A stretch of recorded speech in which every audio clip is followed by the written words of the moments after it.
up, we have Francys Chavez. She teaches at Western Iowa Tech Community College. Her focus is on adult education. Francys Chavez.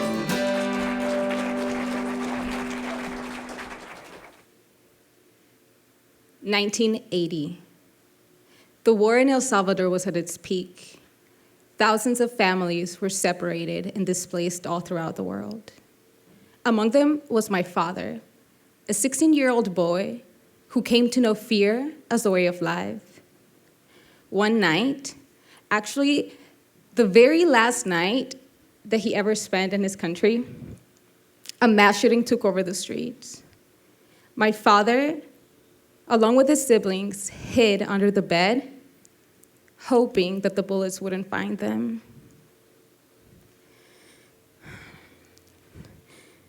He lost 2 cousins that night. Growing wary of the violence, my grandparents asked my father to go and seek asylum in Mexico. With little more than some clothes and his high school diploma packed in a sack, he walked about 25 miles to the next town, where he paid someone to guide him through Guatemala. He traveled about 4 days on foot to get across the river. In Guatemala, when their inflatable raft wouldn't hold there, he clung to a chunk of wood to get across the river into Mexico, where he got on a northbound bus headed for Mexico City. The whole ride, he kept reading the Mexican national anthem over and over again.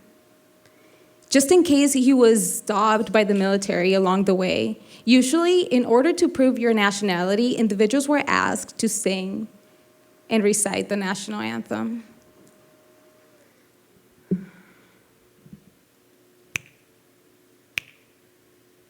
Mexicanos al grito de guerra, el acero a prestar y al bridón, y retiemble su centro la tierra, al sonoro rugir del cañón.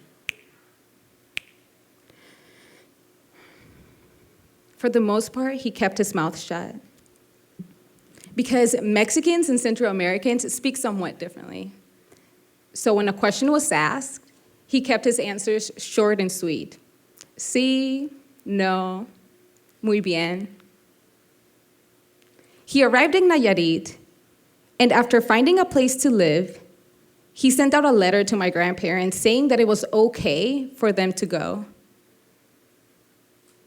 My grandparents followed my father's footsteps to reunite the family. Eventually, my father graduated as a vet and settled in Ixtlan del Rio, the town where I grew up.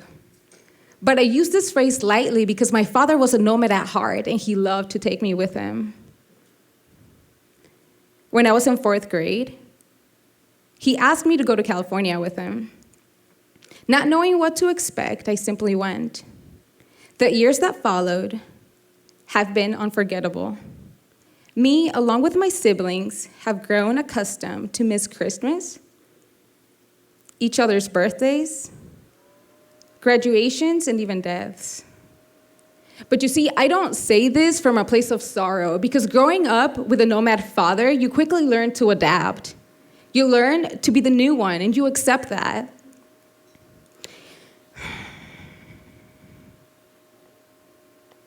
You learn to love. You learn to act. And sometimes simply you just learn to let go. My father's work eventually brought us to Sioux City. And in my mind, it was temporary. Whatever the situation, it had always been temporary. So 1 year turned into 2, and then 2 into 3, and then suddenly I ended up graduating from West High School, while my mother stayed in Mexico. She was a teacher at the time. I suppose I was like my father in my wandering ways, because during my 2nd semester at Wayne State College, I decided to study abroad in Greece. And I lived like the locals did, and after getting a taste of other cultures, I wanted to travel more, to live more, to simply do more. So during my travels, I learned that there were people like my father all over the world who were displaced, searching for stability, searching for a better life, which led me back to Greece. January 2016. While I was driving to work one morning, listening to NPR, the latest news took a hammer to my heart. I'd heard others like it as more than 1 million refugees and migrants fled to Europe by sea last year, and of those, the UN Refugee Agency estimated about 3,735 men, women, and children who did not survive the journey as they boarded a dangerous vessel, often run by smugglers. Once again, the airwaves carried one of these familiar stories. Hundreds of refugees had died when a boat capsized. So that night I had enough. I remember I was sitting down on my couch and I pulled out my laptop, and it only took a click, click, click. And I closed my laptop and I walked to my mom and I sat next to her and I said, "Mom, I want you to know that I love you very much." But she knew me well enough and she just asked, "Where are you going?" Lesbos, I said. Lesbos, Greece. I didn't contact any humanitarian aid agency before I went. I simply went. I didn't book any hostels or hotels either. So when I sat down on the connecting flight from Istanbul to Athens, I saw this guy coming down the aisle, and I thought to myself, "I'm sleeping with you tonight," but not like that. We got to talking because he happened to sit next to me, and I found out that he was a medical student living in Athens. He sheltered me for the night. Just like the Greek magician whom I met, who offered me a ride out to the boats that go to Lesbos the following day. Eventually, I met one of my friends who was flying out from South Korea to meet me. When we arrived on the coast of the Greek islands, I saw everything that a tourist would want to see, right? So you see the beautiful beaches and you see the awesome coffee shops. But then we took a taxi inland and we left the beautiful scenery behind us.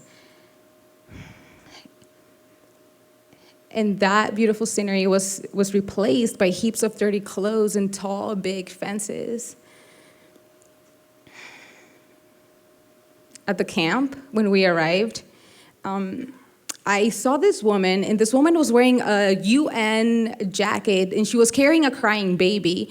So I proceeded to go up to her, and I said, well, I had my backpack on, and I said, "Hello, my name is Francis. I am here from America, and what do you need help with?"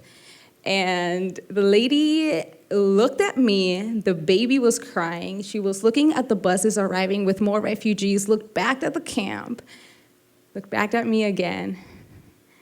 And she said, "I'm sorry. We have a lot of volunteers already, so you